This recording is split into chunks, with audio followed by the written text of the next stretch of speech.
everybody, it's Gina, and this is the Library Mouse. Welcome back.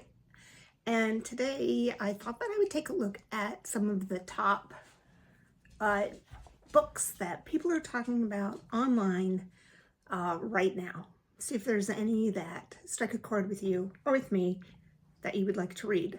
So every day I get a email from BookBub, and they list their read-worthy books. So I thought that I would share the new books that everybody is talking about according to their readers. So the very first one, let's jump right in, is a book called Broken Country. It is by Clare Leslie Hall. It is 4.6 stars. It is number 5 this week on the Amazon charts. And I believe it is a Reese's book club pick. So I feel like so many book club books, you can kind of tell what's going to be a good book club book. So this is about a woman named Beth and her husband. They're happily married. And then unfortunately, her brother-in-law one day shoots a dog. Come to find out, the dog belongs to this man that she loved as a teenager. He broke her heart. He's back in town with his young son. His young son reminds her of her son who died in a tragic accident. So she's pulled back into his life. Tensions around the village rise. Secrets come out. Jealousies come out. And this time there are deadly consequences. So it sounds a little bit of romance, woman finding herself, and suspense. So I could see why that would be an interesting book. So it's Broken Country by Clare Leslie Hall.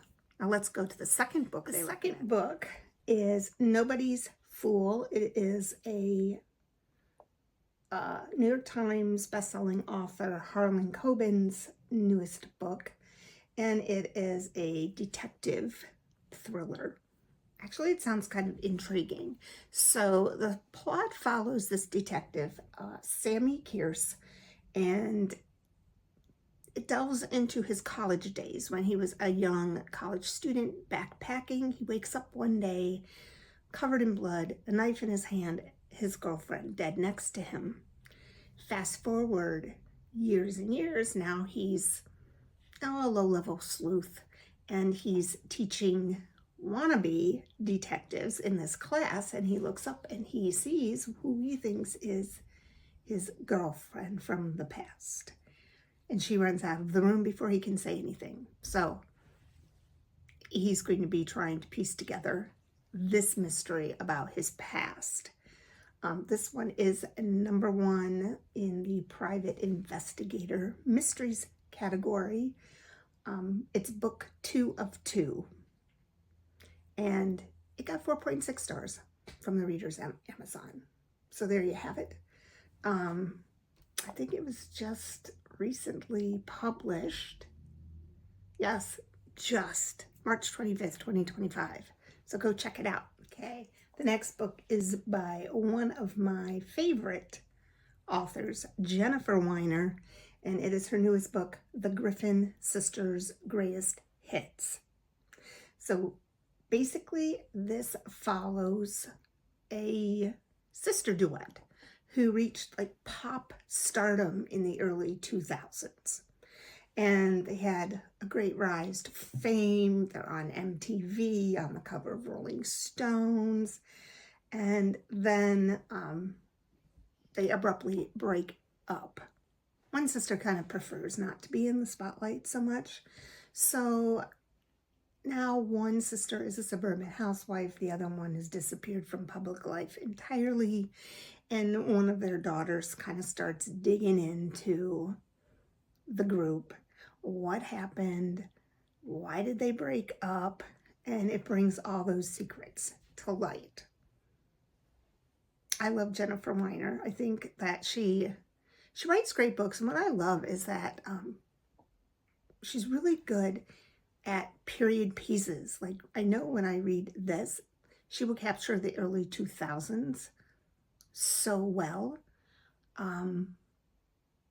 just like she does when she's writing about the 70s and the 80s and the 50s. So I know it will be good. It's a #1 bestseller in women's new adult and college fiction, which I didn't know that was a category. 4.6 on the that seems to be popular today. 4.6 on Amazon, and it was not even, yes, it just came out April 8th. That's definitely going on my TBR. Speaking of bands, my son's band, Pluck. Go check them out on Bandcamp and Spotify. So the next book on the list is one that I've seen cropping up all over, and it is the book Wild Dark Shore. It is written by Charlotte McConaghy. It sounds very good. So basically it is about a family, the Salt family, and they are the last inhabitants on this remote island not far from Antarctica. And they are the caretakers of this island called Shearwater. And it was home to the largest seed bank. It used to be full of researchers. Sea levels are rising, and now they are the only inhabitants until this woman washes ashore. They rescue her. They start taking care of her. And then she discovers some odd things like a freshly dug grave and sabotaged radios. And she has to figure out what is going on and what is up with Dominic Salt, the man of the Salt family, the husband, the father. It sounds intriguing. It is #1 new release in psychological fiction. And I do have to say, I do like psychological thrillers. I don't love the blood and the gore. I don't want to read murder mysteries, but I do like a good psychological thriller. 4.5 stars on Amazon. So go check it out. If you've read it, share what you think of it down below. So the next book is called Bonded in Death. It is by J.D. Robb. My sister's favorite author is Nora Roberts, and I know she reads most of J.D. Robb category books too. This is a tale of, it sounds like it takes place in the future because it talks about a time in the 2020s when there was what was called the Urban Wars. And it's about a detective, Eve Dallas. She finds this one case she's working on frustrating. It's about a man named Giovanni Rossi. During the Urban Wars, he was a part of a secret organization. And then one day he got into a waiting car and died within minutes of arriving in New York. So she is handling this case. Her client is an elderly victim who just arrived from Rome, a widow who knows nothing about why he left. So she learns of this crime, and she's trying to find out what really happened to this man. It is right now book 60 of 61 in death category. Interesting. It sounds like a interesting plot set in the future. I have never read a J.D. Robb book. It came out in February. So 4.8 stars. So people are liking it. Go check it out. The next book sounds really intriguing to me. It's a memoir. It is called Memorial Days, and it's by Geraldine Brooks. Basically, it's the story of Geraldine, whose husband, Tony, of, well, it doesn't say how long they were married, over 3 decades, collapsed on a Washington, D.C. sidewalk when he was just 60. He had been vigorous and healthy. They had plans for their life, and they were obviously abruptly taken from her. They were foreign correspondents together. They wound up staying and living in Martha's Vineyard with their family.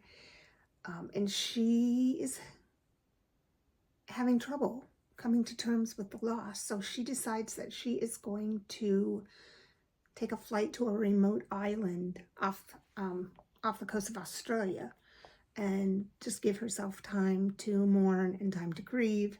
And she pretty much lives in the shack on the coast. She goes days without seeing anybody. And she thinks about the ways in which cultures grieve and what rituals of her own might help to rebuild a life around the void of Tony's death.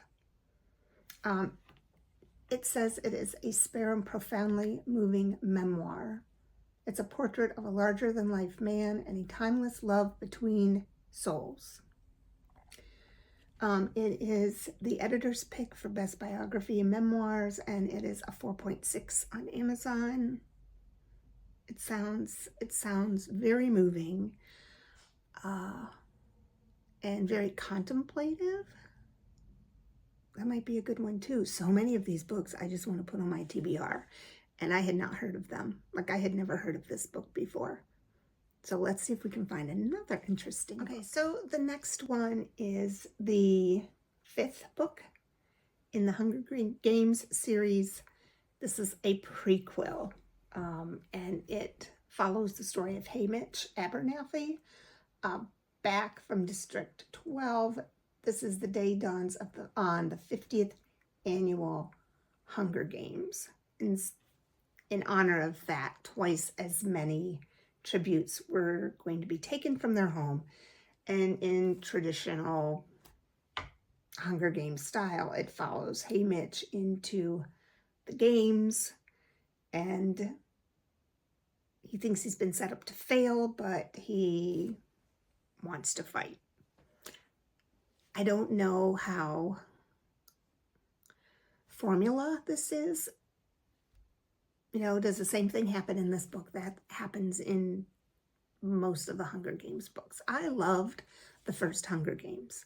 I loved the way it was written. It captured my attention. But the next books, 2 and 3, I didn't love as much, and I have not read the 4th book. So I'm wondering if I might want to give this one a try. I have heard that it is pretty brutal. So I don't know. I don't know if I would. I don't know. We'll see. If you've read it, what do you think? I believe Renee did over at Beyond Books. I think she did a review of it. So maybe I'll stick her channel down here. And if you want to check out her review, I have not listened to it because I might want to read this. So this is number 1 this week on the Amazon charts. It's got a 4.8 rating. And yeah, I think would give it a chance just because I did love the first Hunger Games. Last but not least for today's list of books is Careless People, a cautionary tale of power, greed, and lost idealism. I am probably sure you have heard of this book. It is by Sarah and Wynn-Williams, and basically it is a memoir of Sarah's time working for one of the most influential companies in the world, Facebook.